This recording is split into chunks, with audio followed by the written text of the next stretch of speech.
तो क्या चिराग पासवान को भाजपा इसीलिए चुनाव लड़वा रही है कि अगर एनडीए की सरकार बनती है तो चिराग पासवान को सीएम बना दिया जाएगा और नीतीश कुमार को हटाने का इससे अच्छा मौका फिर कभी भाजपा को नहीं मिल सकता है।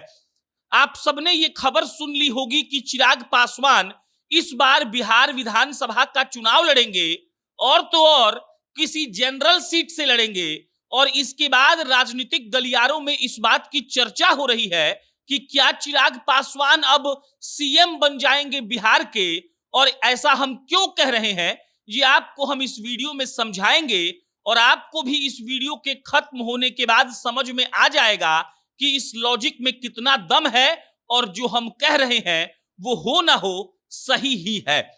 अब आप पहले इस बात को समझिए कि भाजपा के पास कोई ऐसा कैंडिडेट नहीं है जो सीएम के लायक है। ऐसा बात नहीं है कि नेताओं की कमी है, लेकिन भाजपा में कोई ऐसा नेता अपना बड़ा औरा नहीं बना पाया है। आप अपनी भाषा में भौकाल कह लीजिए, और जो भौकाल तेजस्वी यादव का है उसके समानांतर भाजपा का कोई नेता फिलहाल तो खड़ा होने के लायक नहीं है। बीच में सम्राट चौधरी खड़ा होने का प्रयास कर रहे थे, लेकिन भाजपा वालों ने ही उनको दबा दिया। सम्राट चौधरी भी इतना ज्यादा बोलने लगे थे कि बिहार के लोग अब उब गए थे। शुरू में सम्राट चौधरी सबको अच्छे लगे, लेकिन उसके बाद हर बार उनका बड़बोलापन उनके औरा के बीच में आ रहा था और भाजपा भी इस बात को बखूबी समझ रही थी। अब इस बात को समझिए कि चिराग पासवान के साथ क्यों किया गया ऐसा। चिराग पासवान भी युवा हैं, तेजस्वी यादव के समानांतर खड़े होने की बात कहिएगा तो वो एकदम सीना तान कर खड़े हो जाएंगे। जितना क्रेज तेजस्वी यादव का है, आप उनके सभाओं में देखेंगे कि बहुत भीड़ लगती है, उतना ही क्रेज चिराग पासवान का भी है। और चिराग पासवान वो हैं जो तेजस्वी यादव के समानांतर खड़े होकर उनको चैलेंज भी कर सकते हैं। हम सबको पता है नीतीश कुमार की उम्र हो गई है। हम सब ने विगत 2-3 सालों में यह भी देखा है कि नीतीश कुमार का बिहेवियर कैसा रहा है। नीतीश कुमार किसी को कुछ भी कभी भी बोल दे रहे हैं। उनके हरकतों पर विपक्ष वाले इतना सवाल उठा रहे हैं जिसका कोई जवाब ही नहीं है। और भाजपा ये बात जानती है कि अगर इस बार हम लोग जीत गए तो हमें एक ऐसा सीएम बनाना होगा जो लंबे समय तक बिहार को संभाल सके। और चिराग पासवान से ज्यादा लॉयल भाजपा के लिए कोई नहीं है। अपने हर पोस्ट में चिराग पासवान मेरे प्रधानमंत्री मोदी जी लिखते हैं, यानी कि आप इससे ये समझ सकते हैं कि नरेंद्र मोदी और चिराग पासवान के बीच की बॉन्डिंग कैसी है। आपको वो तस्वीर भी याद आएगी जब नरेंद्र मोदी ने चिराग पासवान को गले लगा लिया था। दिल्ली में मीटिंग हुई थी जब ऑल पार्टी की, और उस वक्त कहा गया कि देखिए मोदी जी भी चिराग पासवान को खूब मानते हैं। अब ऐसा क्यों किया गया समझिए।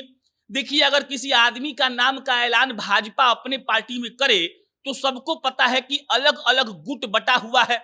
मसलन विजय सिन्हा साहब का अलग गुट है, सम्राट चौधरी का अलग गुट है, दिलीप जायसवाल जी भी अपना अलग दिमाग लगाते रहते हैं।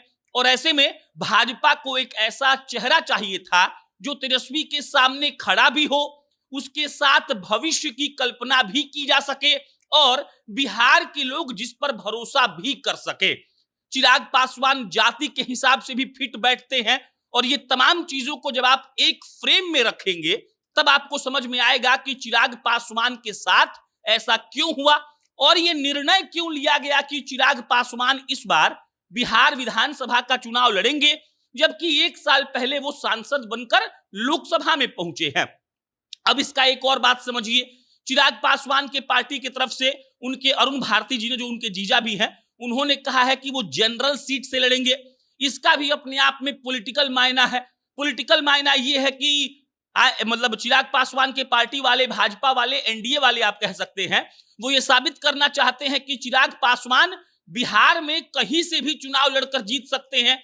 अगर वो रिजर्व सीट से चुनाव लड़ते तो विपक्ष वाले कहते कि देखिए फायदा उठाकर चुनाव जीत गए, लेकिन अगर चिराग जनरल सीट से चुनाव लड़कर जीतकर विधानसभा में पहुंचते हैं तब ये माहौल बनाया जाएगा कि ये बिहार के नेता हैं, सारे लोगों ने सर्वसम्मति से इनको चुना है। और भाजपा तो कई दिनों से गठबंधन में सरकार चला ही रही है। नीतीश कुमार के अंदर वो लोग 20-25 साल से काम कर रहे हैं। ऐसे में चिराग पासवान के साथ काम करने में भी कोई दिक्कत नहीं है। तेजस्वी यादव को चैलेंज करने वाले युवा चिराग हो सकते हैं, उनके सभाओं में भी उतनी ही भीड़ लगती है जितने तेजस्वी यादव में लगती है। और ये तमाम बातें इस ओर इशारा कर रही हैं कि चिराग पासवान को भाजपा सीएम फेस प्रोजेक्ट कर सकती है और धीरे धीरे ये समझ में आएगा कि कैसे चिराग इस पद पर पहुंचते हैं। बाकी आपका इस पर क्या विचार है कमेंट बॉक्स में बताइएगा। मेरा नाम प्रशांत है, बहुत बहुत धन्यवाद।